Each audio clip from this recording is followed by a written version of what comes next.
Kalimitan sa atin, kakukuha pa lang ng motorsiklo or kalalabas pa lang sa kasa, ay pinapalitan na agad natin ng mga parts. Kumbaga pinapaporma na agad natin yung motor. Pinapalitan na agad natin siya ng mga parts, naglalagay na agad tayo ng kung ano-anong mga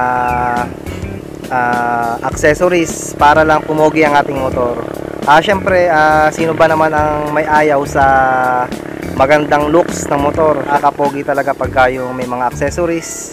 Kaya kalimitan talaga, miski pagkalabas pa lang sa kasa, may pinapalitan agad tayo.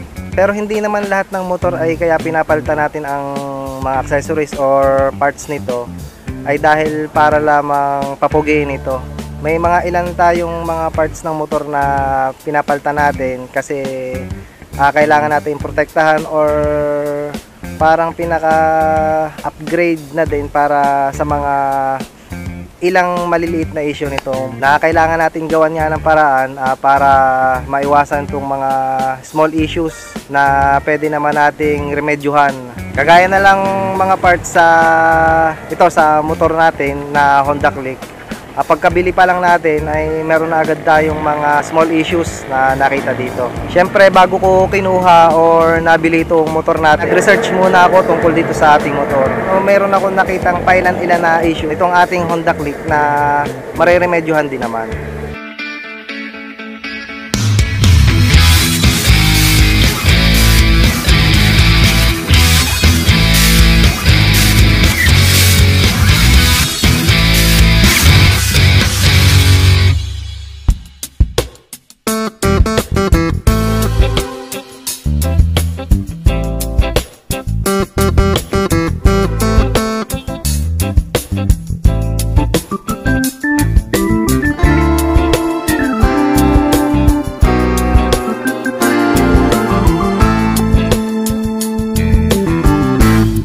What's up sa inyo mga part? Good day sa inyo.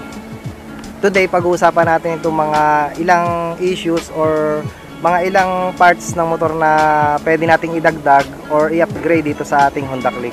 Bali meron akong 5 parts or 5 pwedeng i-upgrade o palitan natin dito sa ating motorsiklo or pwede pang idagdag. So ito mga part ang number 1 sa aking talagang pinagtuon ng pansin o binili ko itong aking Honda Click. Bali nag-research muna ako bago ko siya binili. At ito ang panel gauge niya ang number 1 na palaging nababasa ko o napapanood ko na may issue.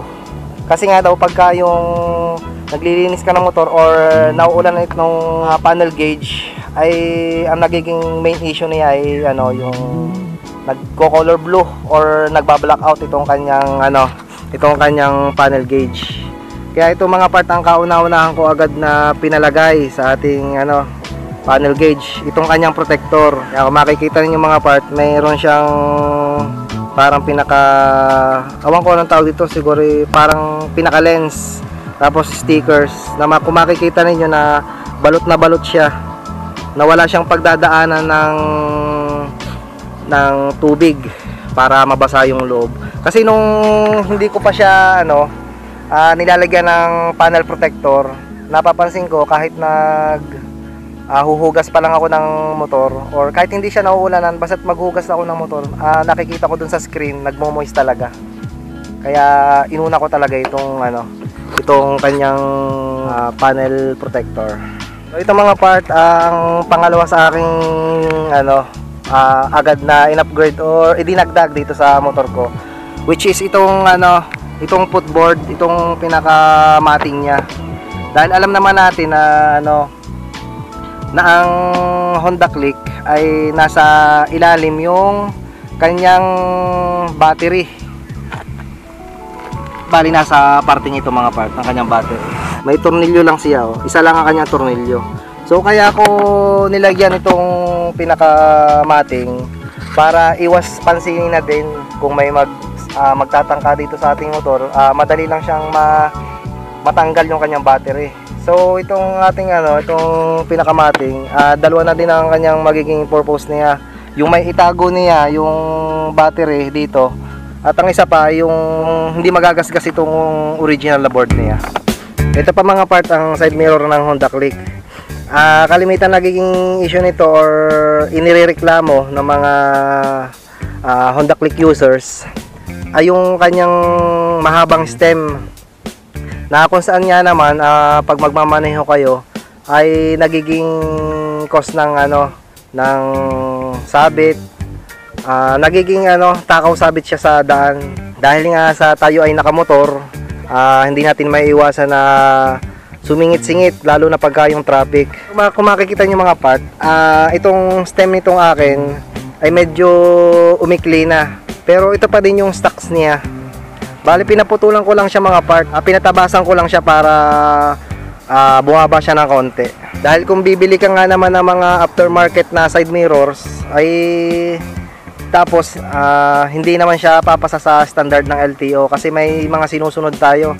Kagaya nitong kailangan pasok itong 4 fingers natin para makapasa tayo sa standard ng LTO. So ito mga part, ang isa sa pinakamahalaga, talagang sobrang halaga lalo na sa panahon ngayon, nagtatag-ulanin na.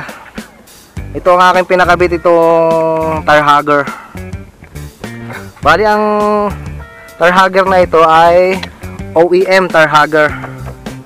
Bali parang Honda din ata ito dahil nakalagay dun sa kanyang plastic, pinaka-cover niya ay Honda.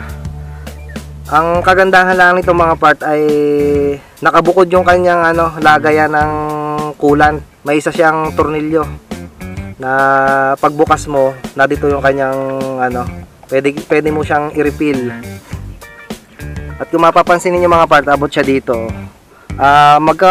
Meron man siya ng talabsik or mapadaan man tayo sa putikan, abot lang dito. Kung mapapansin niyo mga part, abot lang dito yung kanyang tilamsik. Bali kagaya nung dati, kung stock pa siya, abot lang siya dito yung kanyang tire hugger, yung original. Na tuwing mapapadaan ako sa mga basang lugar, abot dun sa may loob ng makina ang kanyang mga putik. So kahirap namang kalikutin pagka naglilinis, hindi mo agad makuha yung dumi. Mahalagang kabitan natin itong ating Honda Click ng tire hugger. Lalong-lalo na pagka yung tag-ulan ngayon. So ito mga part ang siguro panlima sa tingin ko ay mahalagang dapat palitan dito sa ating Honda Click. Ito mga part, itong ating gulong, mapapansin niyo hindi na siya stocks. Kagaya nitong nasa unahan, ito. Yan, nakapagpalit na tayo ng bagong gulong. Sa lugar namin ay maputik tuwing umuulan, kaya ramdam na ramdam ko tuwing na lamang mapapadaan ako sa basang parte ng daan ay talagang nag-i-slide ang aking gulong. Kaya ito mga part, nagpalit na din ako ng gulong. Yan. So yan mga part, yun yung mga 5 parts na pwede nating idagdag or pwede nating i-upgrade dito sa ating Honda Click, na makakatulong din naman ito para sa safety din natin at sa safety ng motor. Para dun sa mga nagbabalak na bumili or meron nang nabili na Honda Click, so yun ang aking 5 na pwede nating i-upgrade or idagdag na palitan para na din yung sa safety natin pagka tayo nagdadrive. Lalo na yung gulong, yun ang pinakamahalaga. Kasi kung malandas itong ating gulong, parang hindi tayo kampante na sa pagdadrive sa kalsada. So yung mga part, dito ko na rin tatapusin ang ating vlog. Sana nakatulong itong ating pinag-usapan ngayong araw na ito, para kung sakaling bumili kayo or nagbabala kayo na mag-upgrade o may idagdag sa motor ninyo, may apply ninyo yung aking mga diniscuss para sa araw na ito. So yun mga part, hanggang sa mga susunod na lang nating vlogs. Kita-kita na lang tayo sa mga susunod na mga araw. Hanggang sa muli.